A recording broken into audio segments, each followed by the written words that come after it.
Igreja, com a paz do Senhor.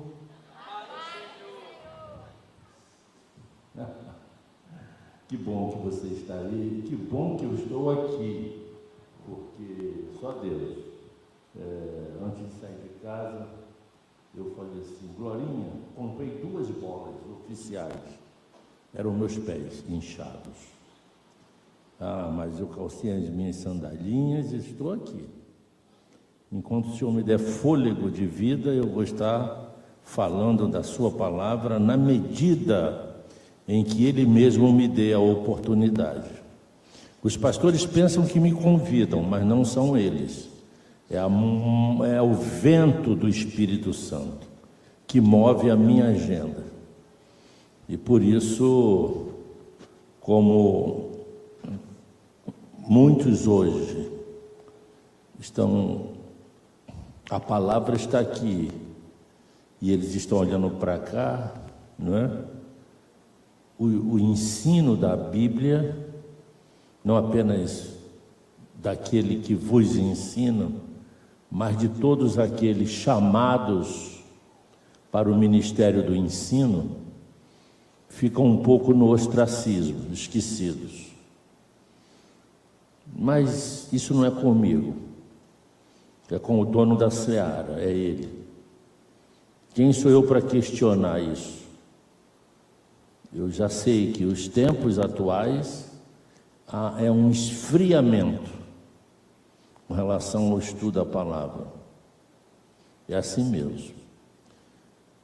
Olha, esse grupo de louvor profissional, hein?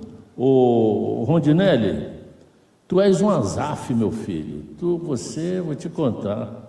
Eu pensei que a tua área era só aqui as tecnologias, que nada, você é um Asaf. E os demais, né? Ontem eu senti falta do guitarra. Estava ali, aí ministraram algumas canções e eu cá comigo. Aqui entrava um solo. Cadê o guitarra? Cadê o guitarra? Acho que ele ouviu. Hoje ele apareceu. Cadê ele? Estava onde, meu filho? Ontem. Rapaz... onde? Aquelas canções de ontem não caía bem um solo ali no meio? Quase que eu vou lá e pego a guitarra.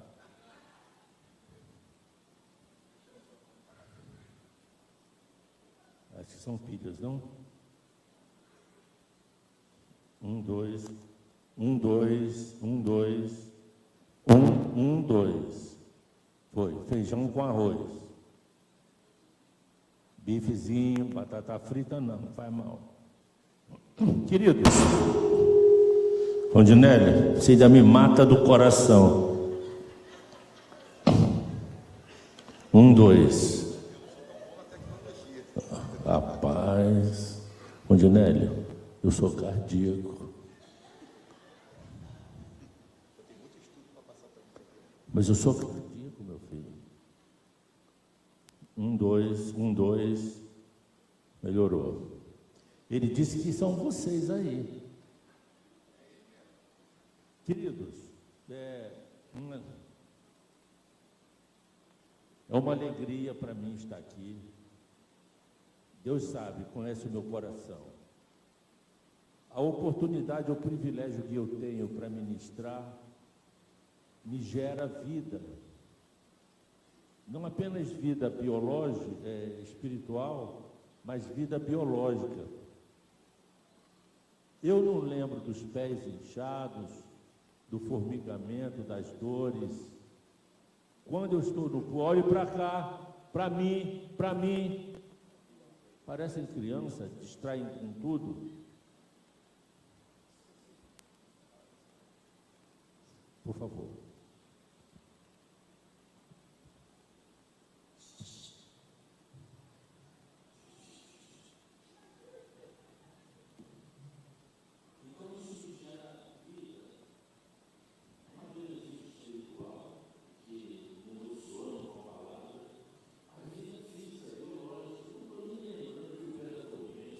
Formigando, sabe? Parece que eu me renovo. Posso ficar aqui até amanhã.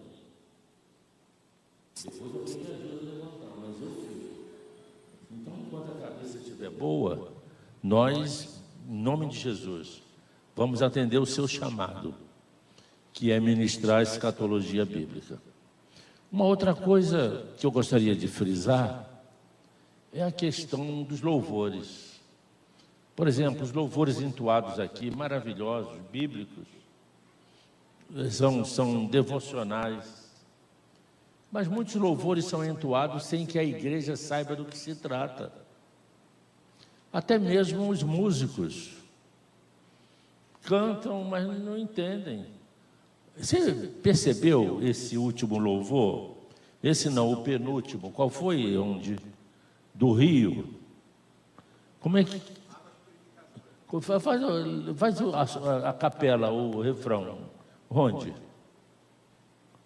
A capela.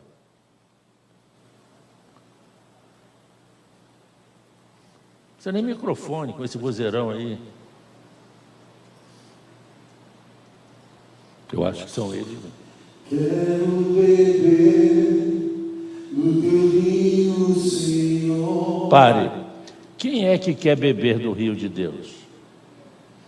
Mas não vai.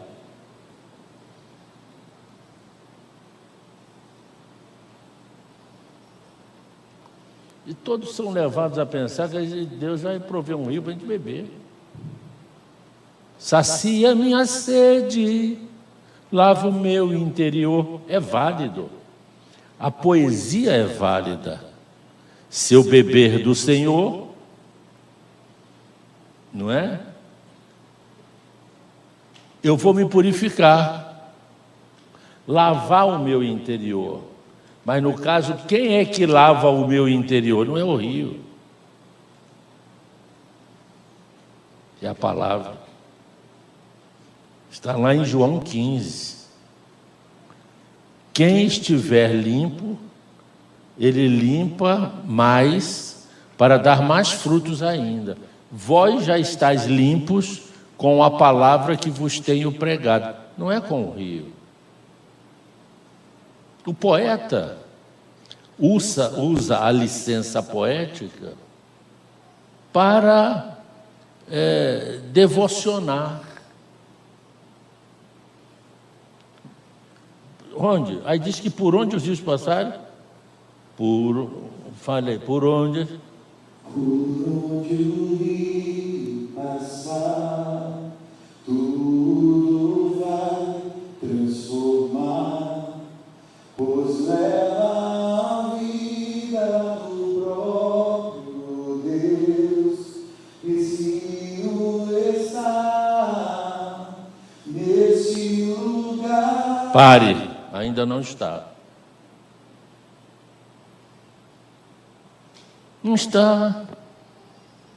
Isso é uma profecia que fala do rio.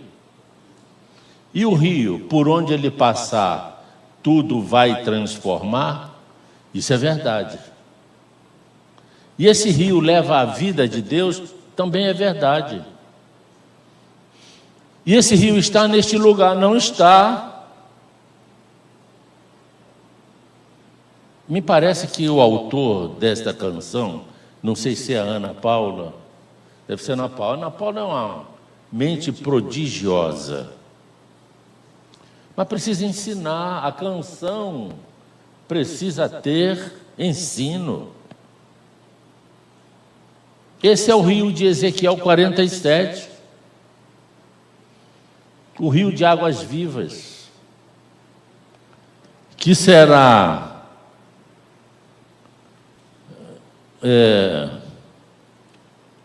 que só acontecerá, Jesus,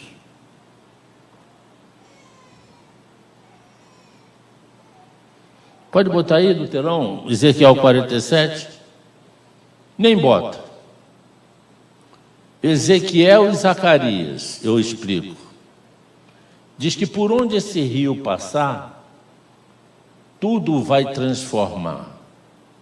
Esse tudo é a Terra, é o planeta Terra.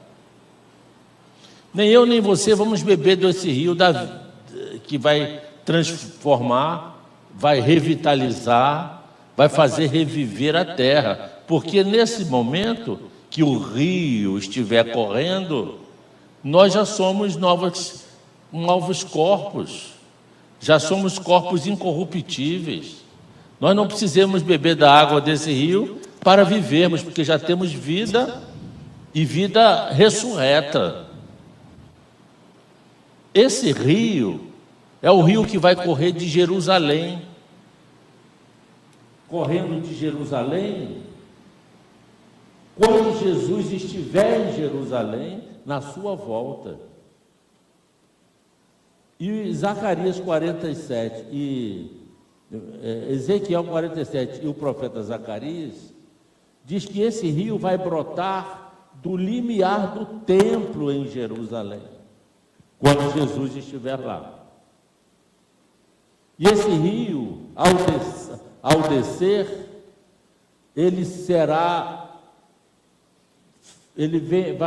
vai fazer um V. Ele vai para o Oriente e vai para o Ocidente. Imaginemos nós como estará o planeta Terra antes da volta de Jesus. Como está o planeta hoje? Já está desgastado. 1/5 dos corais do mar e os plânctons do mar já se extinguiram. Os corais já se branquearam. Há uma extinção em massa de animais e peixes do mar. Por isso que a piscicultura cresce a cada dia, porque os peixes do mar se tornarão raros em função da degradação ecossistêmica, do aquecimento global, da mudança. Me dá um desse daí de canudo. Há uma falha, melhor dizer, não falha, há uma afronta à natureza. Por isso que Paulo, escrevendo em Romanos capítulo 8, diz assim: a criação geme. Geme por quê? Porque a relação do homem com a natureza é uma relação pecaminosa, irresponsável. O nosso padrão de consumo e o nosso padrão de desenvolvimento é altamente expoliativo, degradativo. E a Terra está acabada. Agora mesmo os cientistas estão nervosos porque as calotas polares, ou melhor, as plataformas continentais ou as placas tectônicas estão se rachando. Eu não vou nem falar para vocês das fossas das Marianas, que os cientistas estão em polvorosa. É porque isso não vem à tona. Isso não vem para o público mundial. Isso fica escondido em 7 chaves. Só os que são pesquisadores, que fuçam, que vão lá e entendem que os cientistas têm razão, mesmo que não estudem a Bíblia. Porque antes das fossas das Marianas quebrarem o seu istmo a 11.000 metros de profundidade, o profeta Isaías já disse que isso ia acontecer. É que eu não quero que vocês não durmam hoje. Então, eu não vou falar das fossas das Marianas. Mas a imprensa vazou, noticiou de que as placas tectônicas estão rachando. Quantos já ouviram isso por aí? Olha aí, então isso já é público. E é verdade. Imagina o planeta Terra daqui a alguns anos. Não é décadas, não, alguns anos. Imagina o planeta Terra depois das convulsões militares, das bombas atômicas que vão ser disparadas. Imagina a Terra depois da Terceira e da Quarta Guerras Mundiais, que é para a atual geração. Não vai ser da geração do nosso tetraneto, não, é agora. Há um descompasso na natureza. O homem, depois da Revolução Industrial, fazem o seu início 300 anos, tirou de dentro da terra o óleo grosso, que é o petróleo. E no lugar do petróleo entrou a água líquida e fina. Quem entende um pouco de mecânica sabe que o óleo é o amortecedor hidráulico. Se você tira algo grosso, denso, que segura as paredes, e coloca a água, ela não segura as paredes. E a exploração do petróleo vem numa crescente. A matriz energética que movimenta o mundo é o petróleo. Ainda é. Agora mesmo o Donald Trump está dizendo, vamos furar para tirar o petróleo. Agora mesmo o Lula está dizendo a respeito lá do Nordeste, tem uma reserva boa, vamos furar, vamos retirar. Então, a agressão no planeta Terra, ela é global, parte de todas as nações. A Europa, a América destruíram a sua camada verde, as árvores, tudo usada para construção civil. Então o homem já danificou o planeta, já está estragado. O cientista inglês chamado James Lovelock, que desenvolveu a hipótese Gaia, disse que o planeta Terra, para ter o clima ideal para o homem, seria necessário brecar 100% a emissão de gás carbônico na atmosfera. E daqui a 200 anos, talvez, teríamos o clima ideal para a vida do homem na Terra. Ele falou uma hipótese utópica. Significa dizer que não tem volta. Não existe tecnologia para cobrir a camada de ozônio, que já está comprometida. Os ricos dessa terra já estão fazendo bunkers em vários lugares, cavando a terra e botando uma estrutura lá embaixo com reservas de água, de comida, disso, daquilo, para sobreviverem, porque eles sabem. O povão não sabe, o povo mundial não sabe, mas os ricos sabem o que está vindo por aí.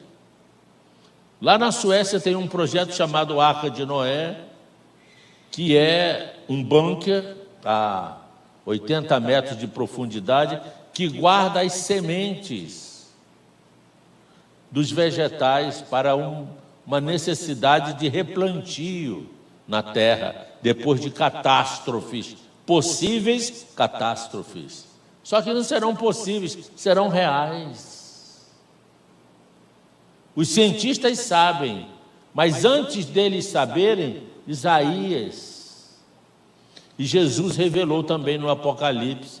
Isaías revelou no Apocalipse, capítulo 24, o Apocalipse de Isaías. Está tudo na Bíblia.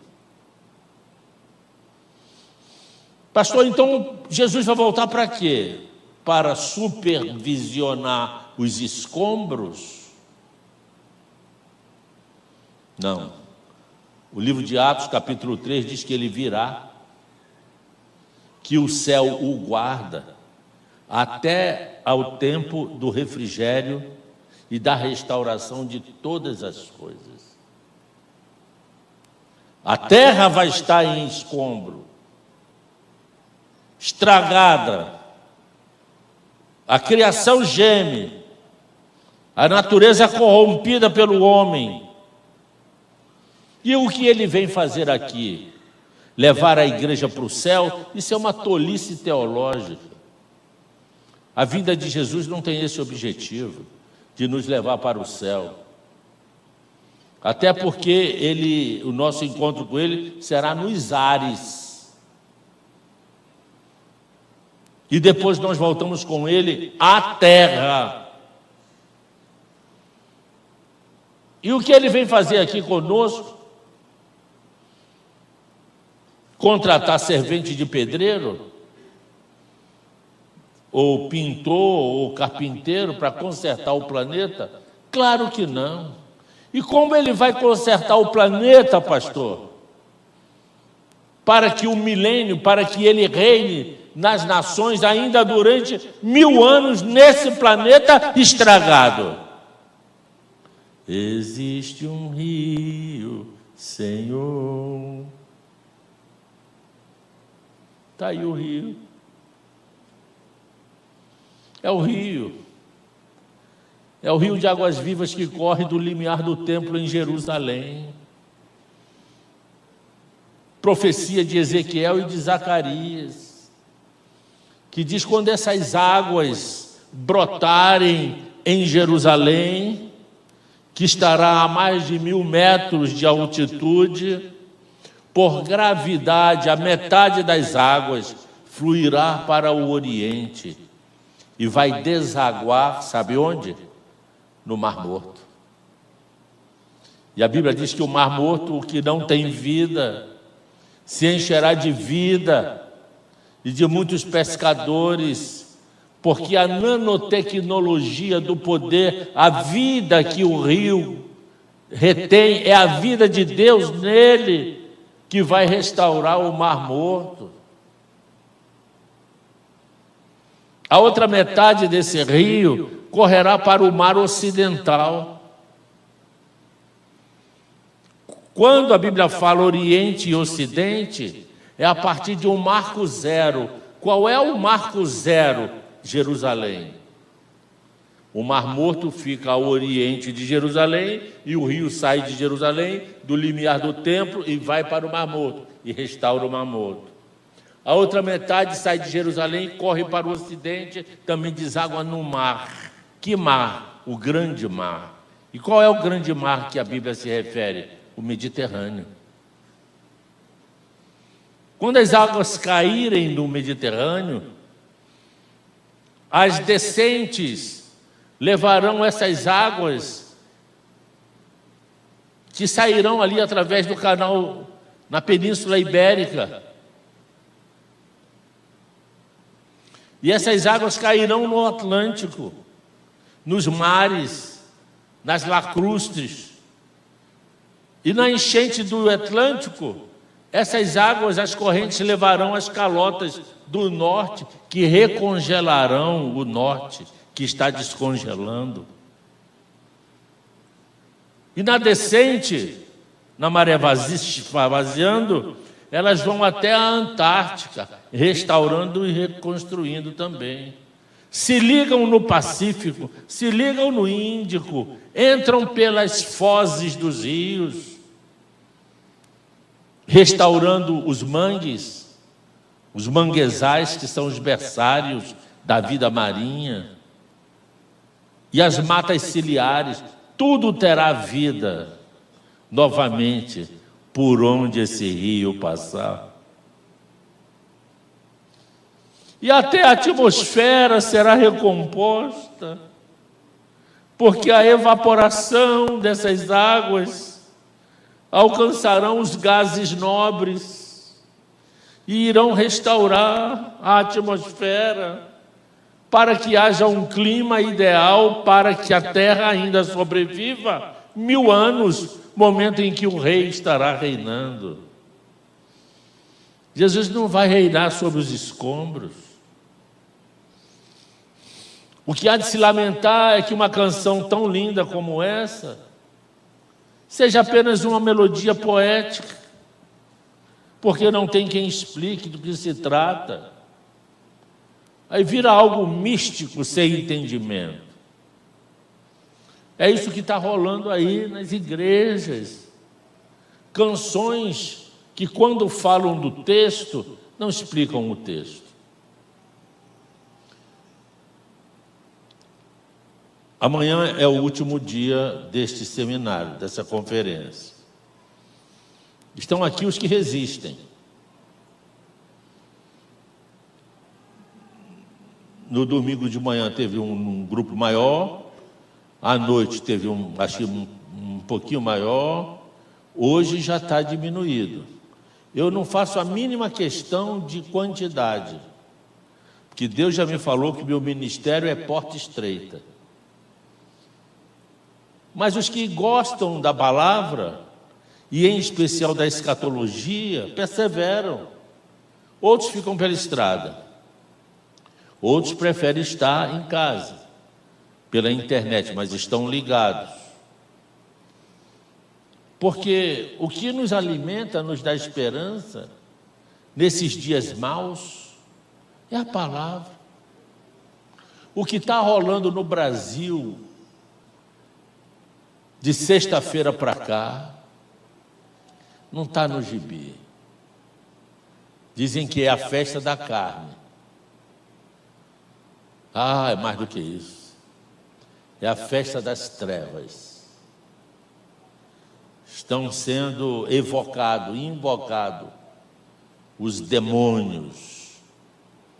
Satanás está se banqueteando da iniquidade e da pecaminosidade que está sobre esta nação e todas as nações da terra. Mas todos aqueles que confiam no Senhor, não há condenação. De todas as provas que eu já passei, pode ser a canção do encerramento. Não há condenação para aquele que está em Cristo Jesus. Então, essas agruras não nos alcançarão.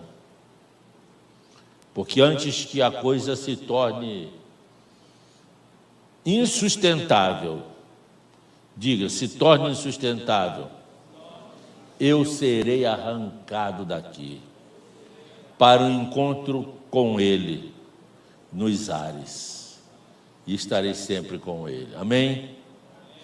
Os que estiveram na primeira palestra, nós falamos que Jesus está com a mão na maçaneta para voltar à terra. Quantos lembram? Se você lembra que você esteve aqui na primeira ministração. E repita comigo, quando ele voltar na terra como homem-deus e Deus-homem, porque quando Jesus voltar vai ser um ser humano, também Deus. Assim como ele foi um ser humano quando ele veio a primeira vez.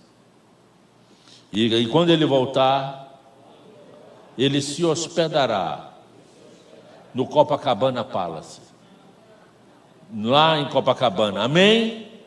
Amém? Amém nada? Amém nada. Ele voltará em Bósra, em Edom. Mas ele não reinará de Edom e nem de Bósra. Por lá ele vai passar para cumprir o propósito de salvar Israel, destruir o anticristo e o falso profeta, mandando-os para o lago de fogo e aniquilar os exércitos do anticristo e das nações inimigas de Israel. Depois disso feito, diga, depois disso feito, ele irá para Israel. Vai atravessar a fronteira da Jordânia para Israel e chegar, diga, chegar, de onde ele partiu. E de onde ele partiu? Do Monte das Oliveiras, quando foi assunto aos céus. Ali mesmo ele volta, ali pertinho de Betânia. E a Bíblia diz que quando ele tocar seus pés no Monte das Oliveiras, mais um terremoto que vai abrir, diga, vai abrir o Vale de Cedron de norte a sul. Jerusalém, com esse terremoto,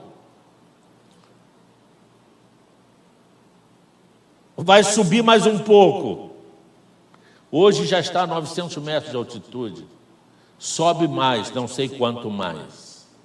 Mas diz que a cidade ainda vai se altear com o terremoto. E os montes que estão ao redor ficarão planos. Haverão de ser aplainados. A geografia da terra será mudada. E haverá um grande vale de Geba, que fica a 100 quilômetros de Jerusalém, até Berseba, de Geba a Rimon. Eu estou imaginando essa geografia. É uma espécie de um planalto, uma planície, com um planalto no meio. Um plano baixo e no meio um plano alto. Quem vai estar no plano alto? Jerusalém. E quem vai estar em Jerusalém? Yeshua HaMashiach. E esse rio vai fluir de lá para restaurar a terra, para que ele possa reinar durante os 1000 anos. Diga assim, pastor, você devia ser contratado pela Globo para fazer novela, porque você tem um bom enredo. E eu responderia a vocês, esse enredo não é meu, está tudo aqui na palavra de Deus, desenhado. É impressionante. Por isso que a palavra me toca tanto. Como Deus teve graça, achou graça em mim, por me fazer entender as Escrituras de maneira tão clara, tão cristalina, me botar os textos na mente com luz. E quando Jesus chegar em Jerusalém, tocar seus pés no Monte das Oliveiras, que ali se abrirá um vale, o vale de Sedom vai ser aberto, ali mesmo ele vai caminhar, como ele fazia antes, quando estava na terra, até a porta oriental dos muros da cidade de Jerusalém. A porta oriental, ela dá para o Monte das Oliveiras. Imaginemos, igreja, onde eu estou é o monte, eu já estou aqui num plano alto. Onde eu estou é o Monte das Oliveiras. Olhe lá para a porta. Pode olhar? Pode olhar? Ali é a porta oriental dos muros de Jerusalém, que dá acesso ao templo. Jesus costumava fazer esse caminho com os seus discípulos, do Monte das Oliveiras até a entrada daquela porta. É um tamanho de um pouco menos de 1 quilômetro. Mais ou menos 888 metros. Que é, na verdade, um caminho, uma jornada de um sábado. Alguém já viu na Bíblia a jornada de um sábado? O caminho de um sábado?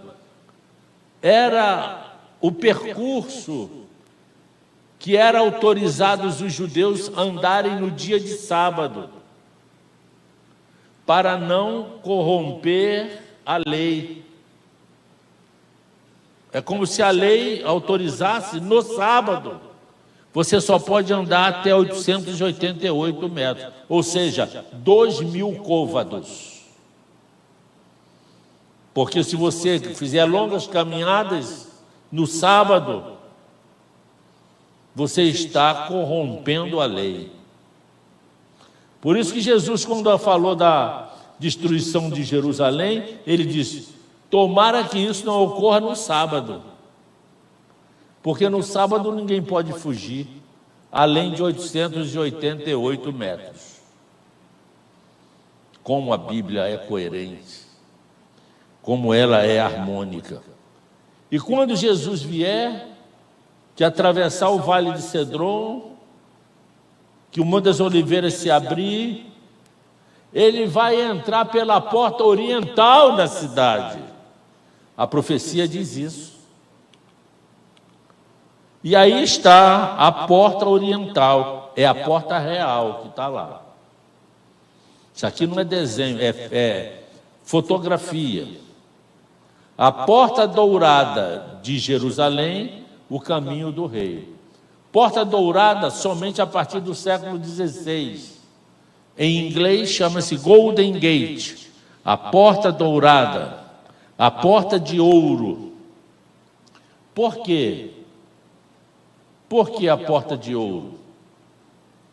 Porque no século XVI, Suleiman fechou essa entrada para que o rei de Israel não possa passar.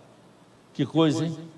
Mas o nome original bíblico é Porta Oriental. É uma das 12 portas da cidade de Jerusalém. A porta dourada de Jerusalém é o caminho do rei. Jesus Cristo cumprirá a profecia de Ezequiel em sua segunda vinda. Olha a profecia. Está ligado esse ar? Acho que é a minha menopausa.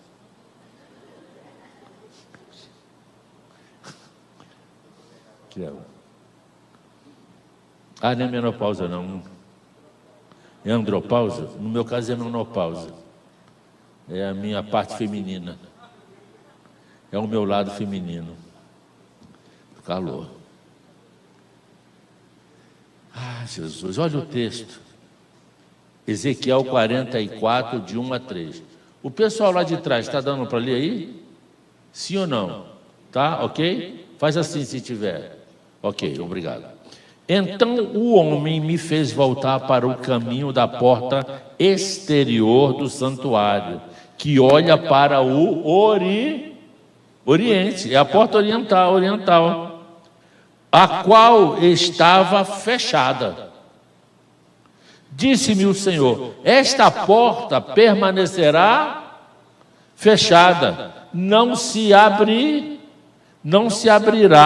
ninguém entrará por ela, porque o Senhor, Deus de Israel, entrou por... Gente, olha isso.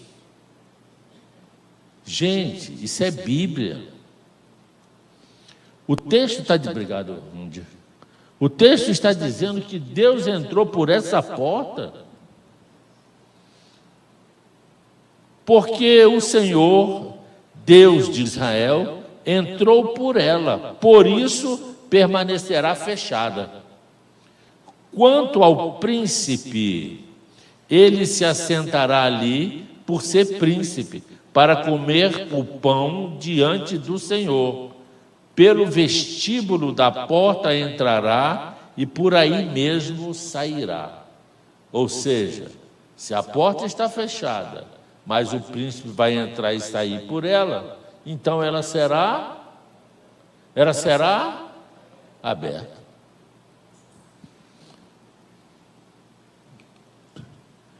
Yahvé mostrou ao profeta que o portão oriental deveria permanecer fechado e ninguém poderia passar por ele.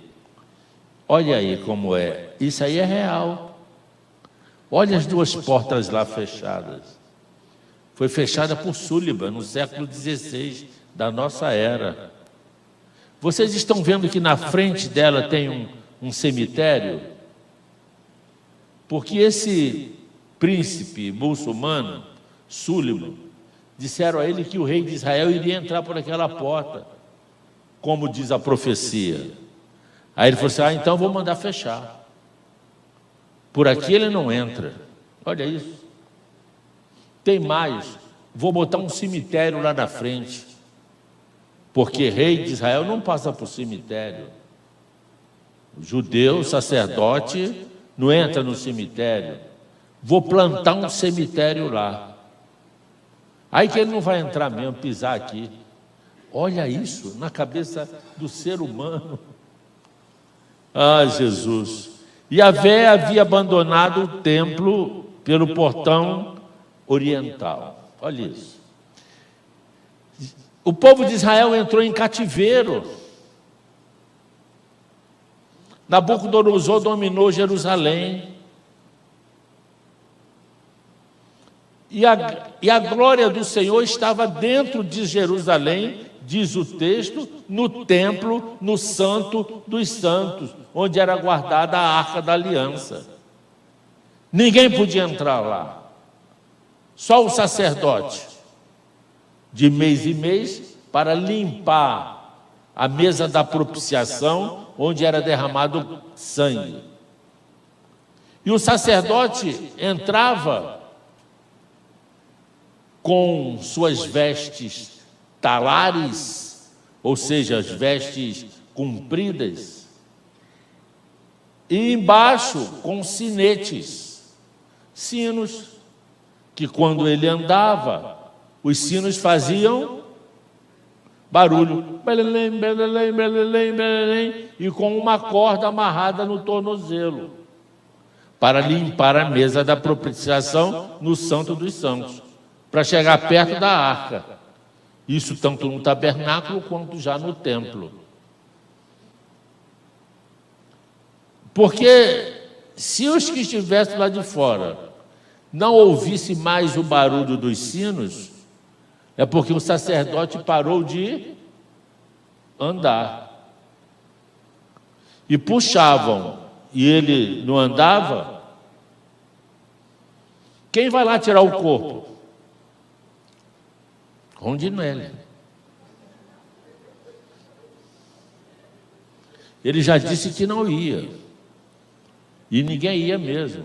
Por isso, a corda puxavam o corpo dele. Olha que lugar é esse. A glória do Senhor estava naquele lugar. E por onde a glória do Senhor entrou? Rapaz, esse negócio assim, às vezes é surreal. O texto diz que era pela porta oriental. Mas o Senhor não vem por cima. O Senhor proveu a profecia. Eu vou entrar pelo Oriente. É porque onde o Rei dos Reis vai entrar também. Isso já apontando para a volta de Cristo. Olha isso. A glória do Senhor subiu do meio da cidade e se pôs sobre o monte que está ao oriente da cidade. Qual é o monte que está ao oriente da cidade? Monte das Oliveiras. Jeremias, capítulo 25. Farei cessar entre eles a voz de folguedo e de alegria, e a voz do noivo e da noiva, e o som da moz. Moz é máquina de moer. E a luz do candeeiro, fala, a menorá seria apagada. Toda esta terra virá a ser um deserto e um espanto. Estas nações servirão ao rei da Babilônia 70 anos. Sabe o que aconteceu? Israel, quando entrou no cativeiro da Babilônia, Deus deixou a cidade de Jerusalém. Porque a glória de Deus não poderia ser cativa do rei da Babilônia. Isso dá um filme, isso é uma coisa extraordinária, mas é real. A presença do Deus de Israel no meio de Israel sempre foi marcante. E para nós que cremos que a Bíblia é a palavra de Deus e é a verdade inerrante, nós sabemos que desde lá do Egito, que Jesus Cristo está com Israel, no deserto. Quem abriu o Mar Vermelho para Israel passar? Diga comigo, Moisés. Gente, vocês estão aí ainda? Diga comigo, Moisés. Moisés nada. Foi Jesus Cristo. Moisés só tocou no mar. Quem abriu foi o poderoso, de Israel. Quem é o poderoso de Israel?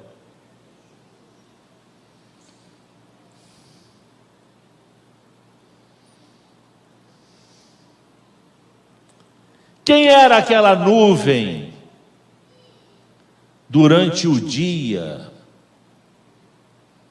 que cobria Israel na sua peregrinação no deserto? Era uma nuvem atmosférica? Não, era Nefeles. Paulo usa esse termo no grego, Nefeles, que é na verdade a nuvem teofânica. Era a nuvem da presença de Deus que andava com Israel. E aquela coluna de fogo durante a noite que iluminava Israel no deserto. Quem era? Era a presença do Deus vivo. Era a sarça. Era o próprio Jesus ali. Quando chegou em Mara, sedentos de sede, encontraram lá as fontes com águas amargosas que ninguém podia beber. E Moisés recebeu a orientação: joga essas varas no poço. E as águas ficaram o quê? Limpas, potáveis. Quem eram aquelas varas? O poder de Jesus Cristo nelas. Eu estive lá, olhei os poços. Quem era aquela água em Refidim? Quando Moisés tocou a rocha e os israelitas, mortos de sede, puderam beber e saciar a sede. Era Yeshua HaMashiach. Jesus sempre esteve com Israel, no meio do seu povo. Quem foi aquele anjo que falou a Abraão: Abraão, não precisa apunhalar Isaque, não. Porque agora eu sei que tu amas ao Pai, porque ninguém, o teu próprio filho, tu me negaste. Quem era aquele anjo? Yeshua HaMashiach, falando com Abraão. Quem foi aquele que fez as muralhas de Jericó ruírem para Israel passar? Vocês me diriam, foram os sacerdotes que tocaram as trombetas, o chifre de carneiro, o shofar. E era tanta trombeta que a vibração quântica das moléculas fez aquela muralha de Jericó cair. As muralhas de Jericó eram tão largas que dava para uma carruagem fazer curvas em cima delas. E o sonzinho daquelas trombetas quebraram aquelas pedras. Amém? Amém nada. Foi o poderoso que estava ali com eles. E Yeshua HaMashiach com seu povo o tempo inteiro, durante o deserto. Diga até um dia se fazer um deles. E entrar no ventre daquela mulher, daquela virgem, e viver durante 33 anos, pessoalmente com Israel.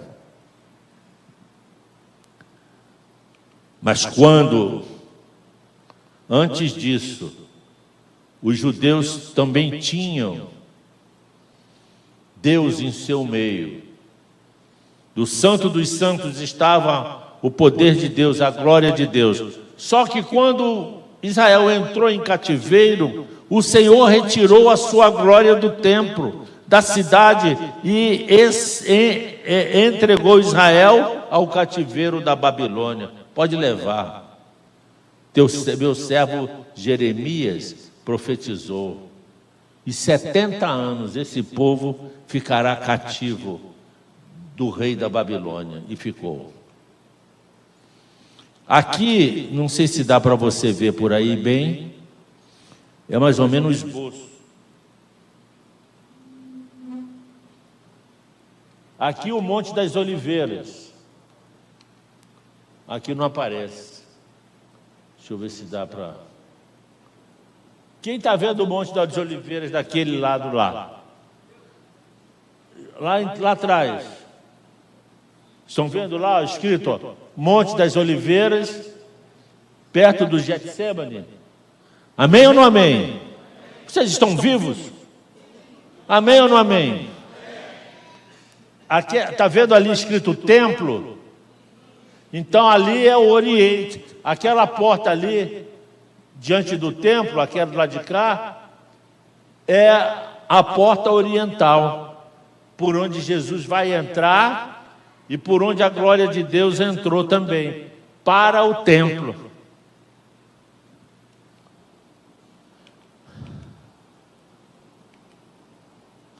Olhe a profecia de Ezequiel 43. Então o homem me levou à porta que olha para o Oriente, e eis que do caminho do Oriente vinha a glória do Deus de Israel, e a sua voz era como o ruído de muitas águas, e a terra resplandeceu por causa da sua glória. O aspecto da visão que tive era como a da visão que eu tivera quando vim destruir a cidade. E eram as visões como a que tive junto ao rio Quebar, e me prostrei, rosto em terra. A glória do Senhor entrou no templo pela porta que olha para o Oriente. Meu Deus do céu, que é exatamente essa porta aqui, ó. Lá é o templo, aqui é a porta que olha para o Oriente.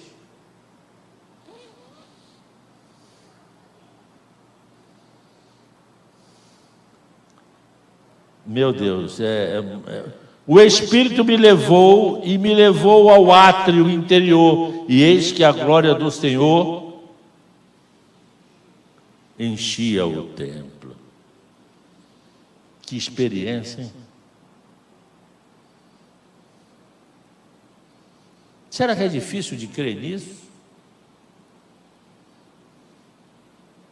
Será que os crentes de hoje estão com as mentes cauterizadas?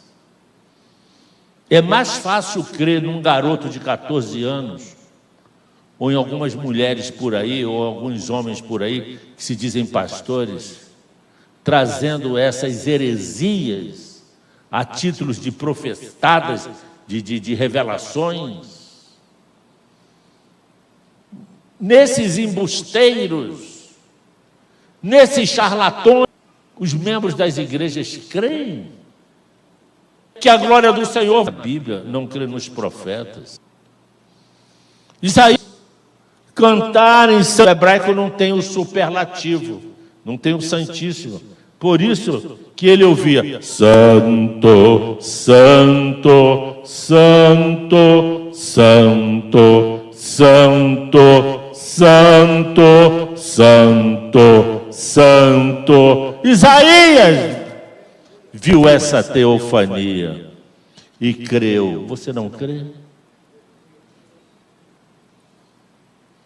Prefere crer nesses falsos profetas do século 21, que andam por aí arrecadando dinheiro com as suas palhaçadas?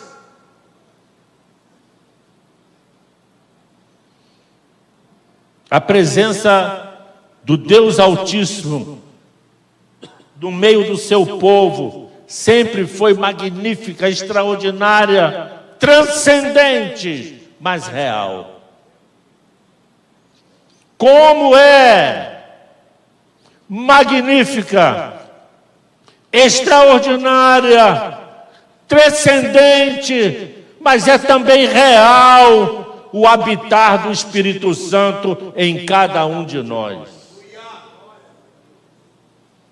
Se você não crê, não tem a experiência de que o Deus Altíssimo, através do seu Espírito, habita em você, aí você não crê mais em nada. Muito menos nas profecias de Isaías, de Ezequiel, de Jeremias.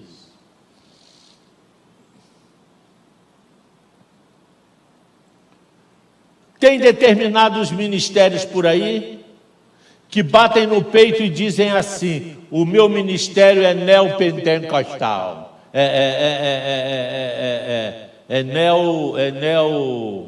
neotestamentário, repudiando os escritos do Antigo Testamento. Não sabe nem o que está falando. Não foi tocado pelo Espírito. Se o Novo Testamento não existisse, a Torá já seria suficiente para revelar tudo a respeito de Deus. É porque, sendo Ele misericórdia, ainda nos deu de bandeja os salmos, as melodias e as profecias, e ainda o Apocalipse, e as epístolas e as cartas. Olha, e ainda nos encheu de revelação, ou de revelações. Mas os crentes não estão satisfeitos com a Torá, com os salmos, com a melodia, com as melodias, com as profecias, com as cartas, com as epístolas, e nem com o Apocalipse. Vai atrás de profetada, porque são crentes preguiçosos, relapsos, nécios, que não gostam de estudar a palavra de Deus. Quer saber a respeito da tua vida? Está aqui. Quer saber a respeito do teu passado? Está aqui. Do teu presente? Está aqui. E do teu futuro? Está aqui também.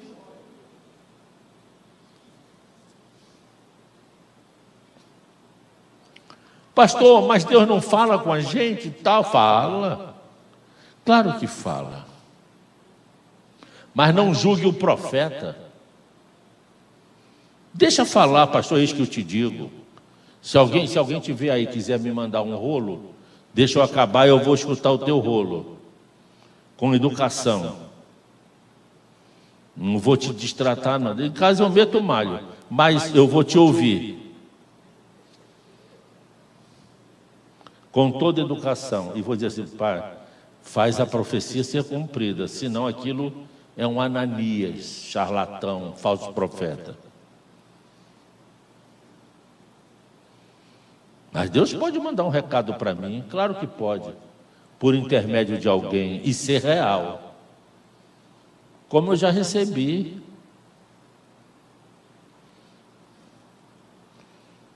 Glorinha já recebeu ali, ó uma mulher que recebe recados de Deus, ela está até rindo. Eu não estou aqui para limitar o agir de Deus, pelo contrário. Estou aqui para rechaçar o engodo. Rechaçar a mentira. Mas Deus é Deus, Ele fala de tudo que é jeito. Deus consola. Ontem, eu não sei com quem eu estava, aí alguém, não sei se foi o Roberto que falou, puxa, como é diferente, né? O funeral de um crente. É uma paz, de certa forma, é um consolo. As pessoas estão ali sofrendo, mas parece que há um consolo no ar. É Deus falando com todos ali, por intermédio do Consolador, do Espírito Santo. Não estou aqui para limitar o poder de Deus, nem a experiência individual de qualquer um. Não está em mim fazer isso. Agora, o que temos visto por aí é nitidamente falsidade. A glória do Senhor sempre no meio de Jerusalém. Lê do engano que eu achava que eu ia poder pregar isso em 1h30. Mas eu estou com vontade de continuar esse estudo amanhã. O que vocês acham? Amém? Vocês vão vir? Vamos fazer um pacto aqui? Quem não vier vai para o lago de fogo? Um ali já disse que não, então ela não vem. Viu como a gente descobre? Na época da primeira vinda do Messias, haviam 12 portas na cidade de Jerusalém, uma das quais era a porta oriental. Olha agora provar isso. Entre 593 a 565 a.C., há cerca de 2.600 anos da nossa época, muito antes da invasão islâmica dos otomanos em Jerusalém, que aconteceu apenas em 1517, depois de Cristo.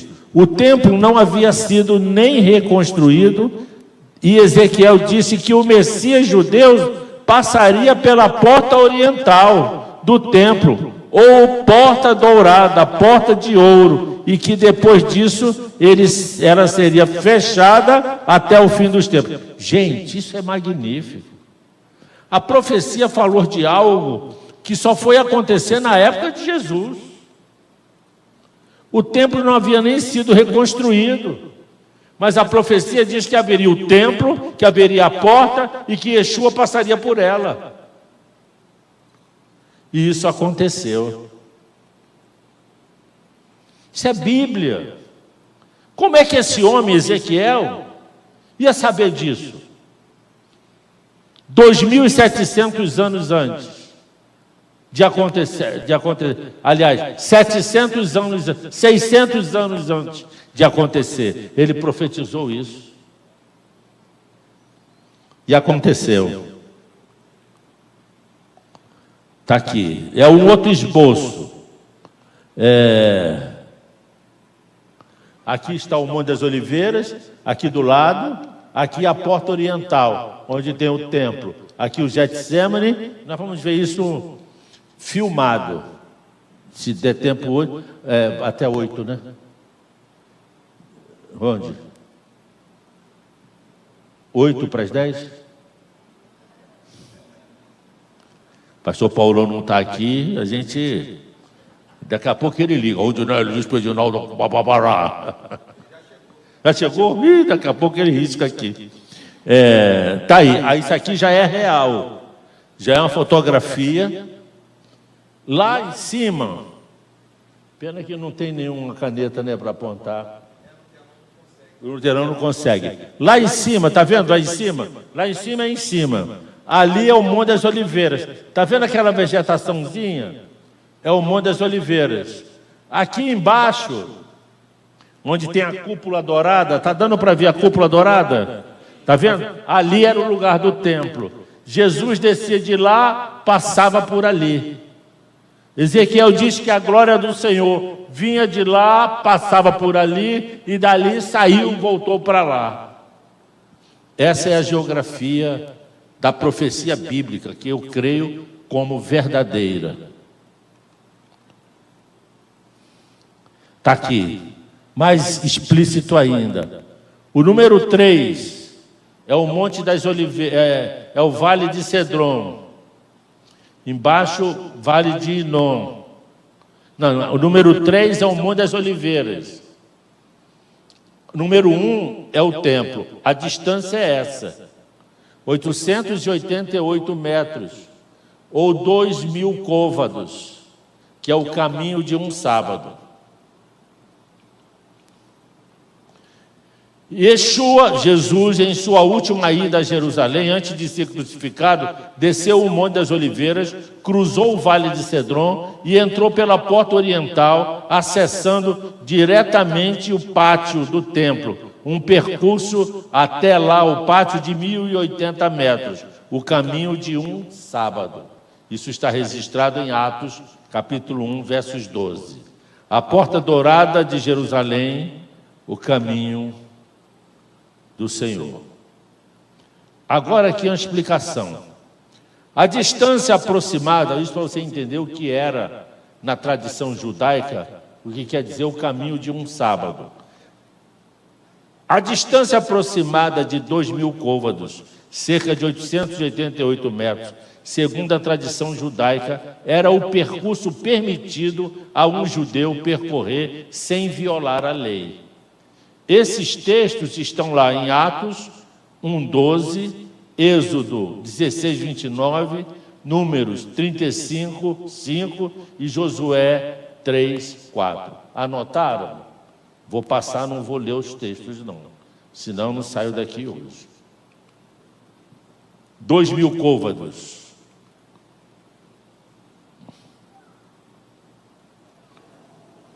Bom, nós estamos diante das portas douradas de Jerusalém, do muro da cidade. Essas portas, conhecidas como portas douradas, ou Golden Gate, mas também conhecida na profecia bíblica como Porta Oriental, a porta que dá para o Monte das Oliveiras. E agora vamos fazer um passeio para entender exatamente o tamanho, o espaço, a área geográfica de onde Jesus saiu ou saía do Monte das Oliveiras até chegar ao portão dourado ou à porta oriental e vice-versa. Vamos à viagem.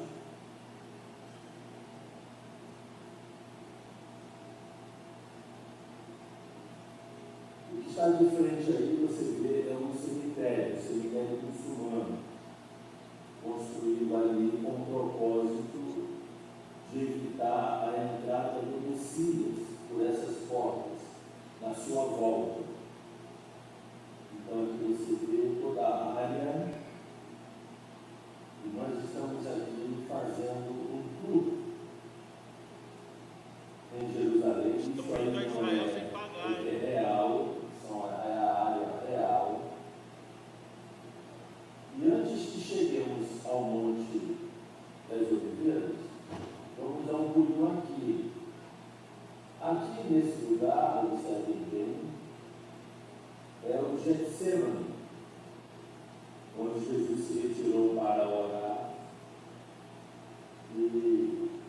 e a pressão era tanta sobre a alma dele, sobre a mente dele, que ele transpirou sangue. Esse lugar aqui chama-se Getsemane, que quer dizer lugar de prensa de óleo. Prensa de óleo é o lugar onde se prensava as azeitonas para processar o azeite. Continuando a nossa viagem, vamos observar lá em cima do monte, é exatamente o Monte das Oliveiras.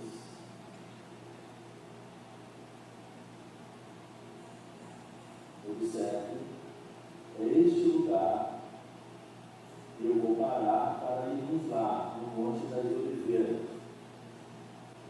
Nós estamos olhando aqui de frente da Porta Dourada. Olhando lá para cima, vemos o Monte das Oliveiras. Agora, nós saímos daqui, dessa área, onde fica a Porta Dourada. Paramos aqui no Getsemane e fomos ao Monte das Oliveiras. Agora nós vamos dar um pulo lá no Monte das Oliveiras para olhar de lá. Pronto. Aqui é o Monte das Oliveiras. Já estamos lá naquele lugar que vimos, em cima, no monte. Observe aqui as oliveiras. Existem oliveiras aqui milenares, antigas, provavelmente da época de Jesus Cristo. E agora nós vamos continuar a nossa viagem voltando. Vamos dar a volta, fazendo um círculo de 360 graus. Observe, estamos saindo das oliveiras, caminhando, olhando, E aqui, vamos ver já a cidade de Jerusalém. E vamos parar de frente das portas douradas. Pronto.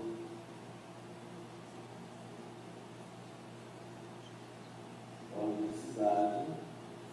Aqui é a porta dourada. Na verdade, a porta dourada é aqui, por onde Jesus entrava quando saía do Monte das Oliveiras. Essa distância daqui do Monte das Oliveiras até o templo é um caminho de sábado, é uma distância registrada lá em Atos dos Apóstolos como um caminho de um sábado, que era a distância permitida para que o judeu pudesse andar no dia do Shabat, no dia de sábado, de cerca de 1.080 a 1.100 metros apenas. Então agora nós estamos vendo aqui o Domo da Rocha, que é o abaixo do lugar do templo, que será construído em breve. O templo de Salomão foi construído por Zorobabel, depois por Herodes. É neste lugar onde hoje tem o Domo da Rocha. E aqui é o portão, as portas douradas, ou a porta dourada, ou o Golden Gate, ou ainda a porta do Oriental. Vamos então para o lado direto. Pronto. Aqui está. Voltamos para onde saímos. Vamos então fazer um círculo completo para isso. Ali, as portas douradas. Já está o muro. A porta dourada. Pronto. Se eu não agilizar, perde muito tempo. Para você ir hoje em Jerusalém, vai gastar 12 mil reais. Foram de graça. Tiveram acesso a esse local escatológico. Ali foi um local histórico que se refere à primeira vinda, porque Jesus entrava por aquele portão. E será um local escatológico, por onde novamente ele irá entrar. Aquele portão está fechado. E eles pensam que aquelas pedras vão impedir a entrada de Jesus. Só que eles esqueceram de estudar Zacarias, capítulo 12 e 13, que fala do terremoto que vai abrir o Vale de Cedron. Aquelas portas vão sair dali. Vai abrir uma brecha, um abismo ali. E sabe o que vai desenterrar? A porta oriental arqueológica por onde verdadeiramente Jesus entrava e saía. Que não são essas. Essas já foram construídas depois da reconstrução do templo de Herodes e da reforma de Súlima, no século XVI. A verdadeira porta está debaixo dessa. Uma das escrituras mais reveladoras sobre a pobreza... Bom, agora eu falo da pobreza de Jesus, não é? Porque tem gente por aí dizendo que Jesus tinha casa na praia e que era rico, etc. Mas Jesus disse que não tinha onde colocar sua cabeça. Alegra-me muito, ó filha de Sião, exulta, a filha de Jerusalém. Eis que o teu rei virá a ti, justo e salvador, pobre, e montado sobre um jumentinho, e sobre um jumentinho filho de jumenta. Porque se fosse um cara rico, entrava num alazão árabe, cheio de soldados, cheio de pompas. Como ele entrou? Em cima de um jumento. Esta profecia se cumpriu com a entrada triunfal de Yeshua em Jerusalém, onde seria crucificado. Antes de entrar em Jerusalém, primeiramente chegou ao Monte das Oliveiras. E aconteceu que, chegando perto de Betjé e Betânia, ao Monte das Oliveiras, mandou 2 de seus discípulos, dizendo: ide à aldeia que está de frente, e aí, ao entrar, achareis preso um jumentinho em que nenhum homem ainda montou. Soltai-o e trazei-o. Aquele jumentinho só era para ele. Isso tem um significado. Como eu queria ter tempo para poder explorar essas coisas.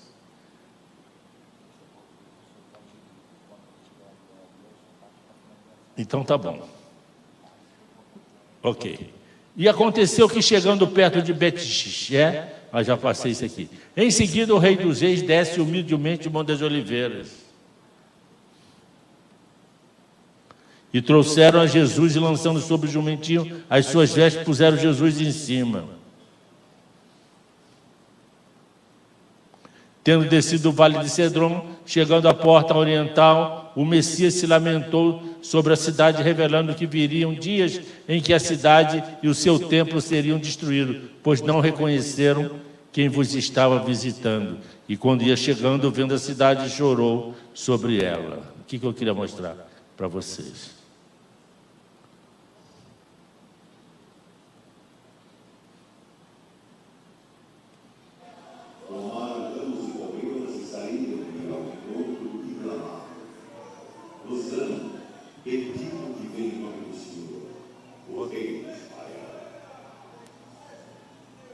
E achou Jesus o jumentinho que assentou-se sobre ele e disse assim: não temas, filho de Sião, eis que o teu rei vem assentado sobre o filho de Judá.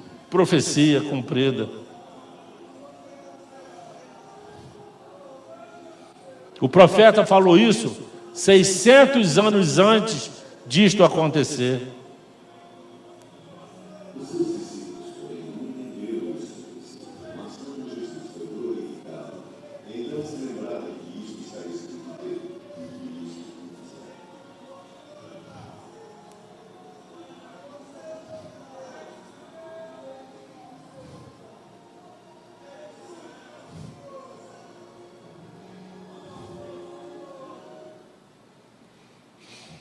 Dizendo: se tu conheceste também, ao menos neste teu dia.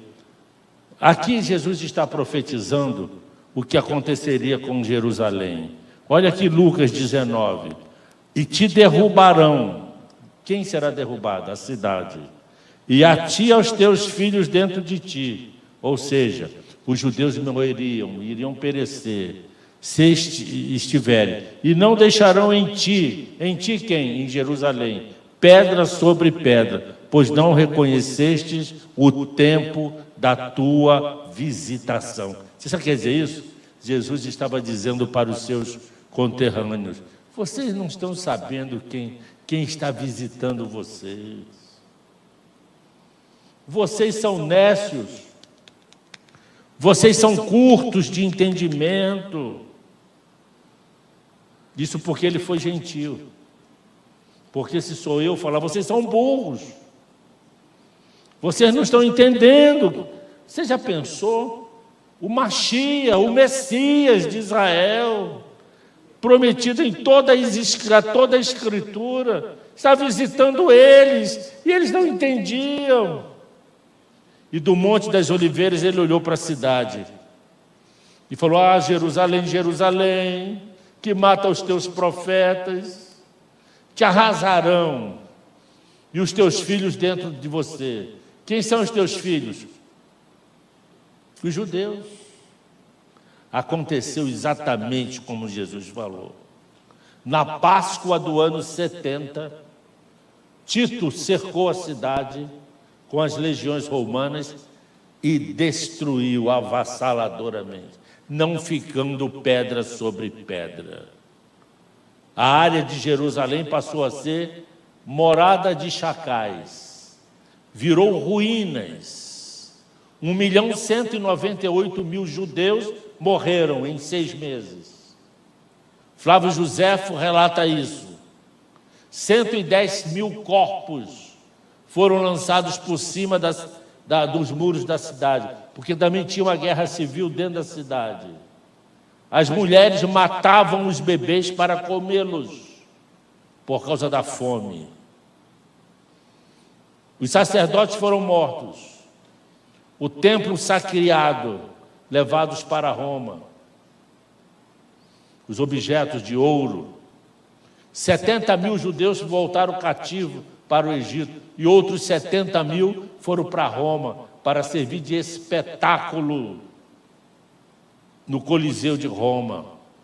Eu estive lá com alguns pastores cabeções, tirando foto, rindo. Aqui, ó, aqui, fotografa eu aqui, dentro desse cubículo, que eram prisões dos mártires do primeiro século. E eu fiquei olhando aquilo, mas vem cá, por que eles estão rindo? Porque todo mundo está pensando que está visitando a Disneylândia? Aqui foi onde os nossos irmãos pereceram, foram deglutidos pelos tigres, leões e ursos. Aqui onde eles foram atacados de fogo, morreram em dores lancinantes. E falando o nome de Yeshua. E a caravana lá sorrindo, brincando, tirando foto. Os pastores não entendem. Levam caravanas a Israel para fazer show. Para fazer turismo. Sem entender o significado profético da primeira vinda e da segunda vinda do Senhor. Na sequência, o Messias entra pela porta oriental. Aqui nós já simulamos, tiramos aquelas portas para ver que a entrada do Monte das Oliveiras até o templo ficava de frente da porta oriental.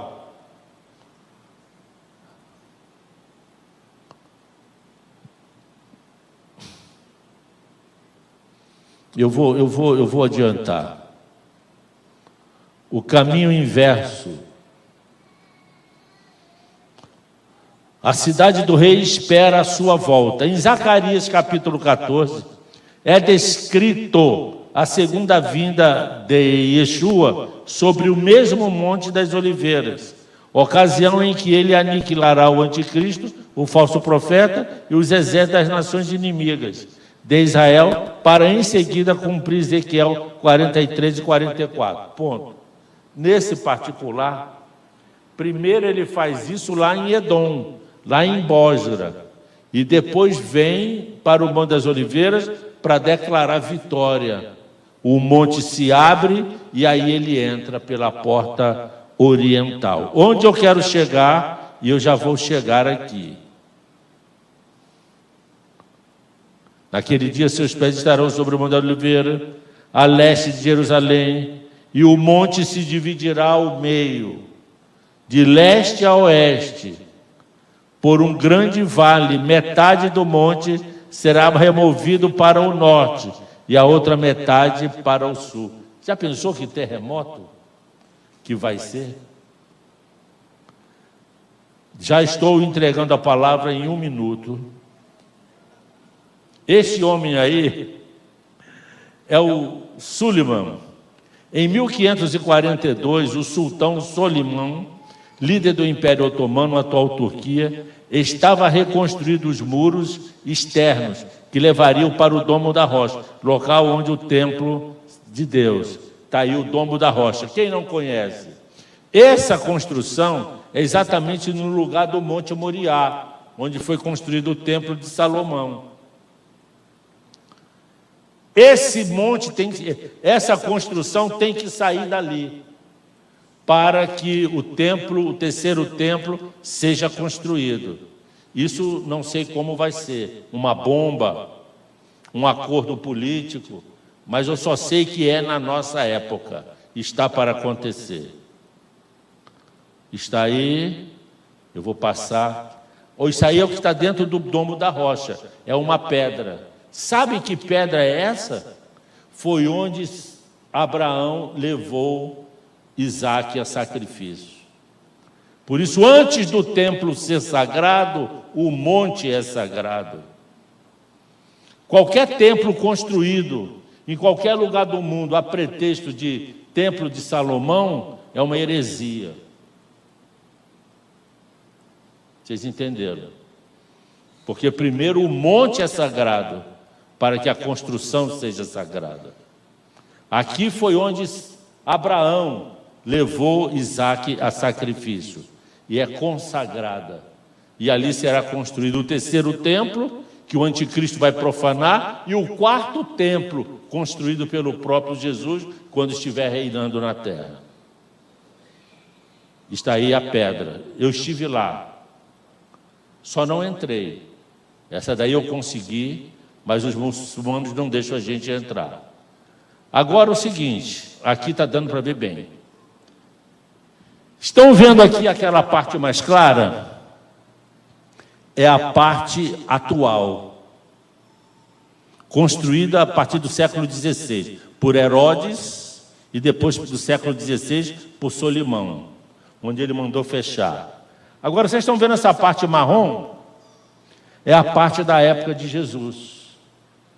Porque Jerusalém está colocada sob camadas arqueológicas. Agora, o magnífico é isso aqui, ó. A fim de impedir a profecia do Messias judeus se cumprisse, Solimão decide fechar essa porta do caminho oriental, selando-a com pedras douradas. A partir daquela data, a porta localizada a leste do antigo templo seria conhecida como Porta Dourada, mas na Bíblia é Porta Oriental. Botou um cemitério lá, mas o que eu quero... Aí, tá, isso é real. Mandou fechar as portas para Jesus não entrar e botou um cemitério, porque um sacerdote não pode passar por um cemitério. Arqueologia revelada, agora está aí. Nesse ponto, mais 5 minutos eu entrego a palavra para o pastor Paulão. Vocês estão vendo esse homem? Chama-se Fleming. No ano de 1969... o arqueólogo de Jerusalém, James Fleming, estava investigando a parede oriental do templo em frente à Golden Gate, em frente à porta, ali olhando, arquiteto olhando, arqueólogo tentando descobrir alguma coisa. Onde havia templo está localizado um cemitério. Olha só isso agora. Choveu muito na noite anterior e o chão permaneceu encharcado. No dia seguinte, o terreno sob seus pés cedeu e ele caiu em um buraco de cerca de 8 metros de profundidade. Se machucou. Pensa que ele descobriu. Fleming encontrou-se com os ossos até o joelho e subitamente percebeu que havia caído em um cemitério. Para ele, o aspecto mais surpreendente desse incidente foi a sua visão clara de 5 grandes pedras em forma de cunha fixadas em um arco maciço. Parecia que ele havia descoberto o antigo portão sobre o atual portão dourado. Está aí.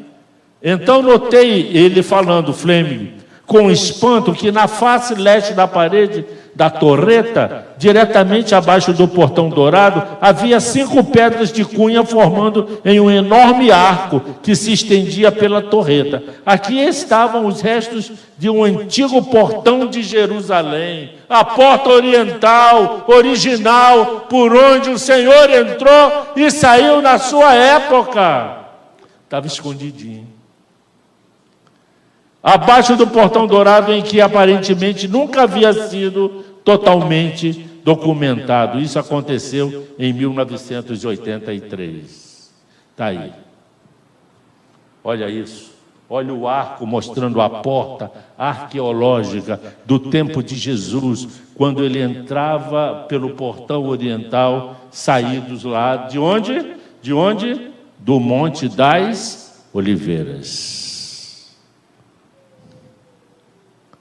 Assim mesmo, diga assim mesmo, acontecerá com a sua volta. Voltará por Bósra, Edom, detonará os inimigos de Israel, destruirá os exércitos do anticristo. Israel se converterá a ele, dirá para ele: bendito é o que vem em nome do Senhor. Se curvarão a Jesus, e dali ele caminha à frente de Israel. Diz: caminha à frente de Israel. Fale: caminha à frente de Israel. E nós com eles, porque nós estaremos com ele. Indo para onde? Para o Monte das Oliveiras. De lá acontecerá, com o terremoto, abrir-se-á um vale e um caminho. E ele aqui do Monte das Oliveiras irá caminhar, diga, irá caminhar. O caminho de a jornada de um sábado. Cerca de 888 metros, 2.000 côvados. Até a porta oriental arqueológica, que vai estar descoberta. Diga, e por ali, ele entrará em Jerusalém e terá acesso ao templo. Irá fazer Hanukkah, festa das luzes, para purificar o templo, para ele poder entrar, porque o anticristo haveria de ter contaminado. E ali seguir-se-á o reino milenar, 1000 anos do reinado de Cristo na terra, com Israel restaurado, convertido, com a igreja se incumbindo de missões dadas por ele, e com as nações adorando ao Rei dos Reis, ao Senhor dos Senhores. Um beijo, até amanhã, se Deus quiser.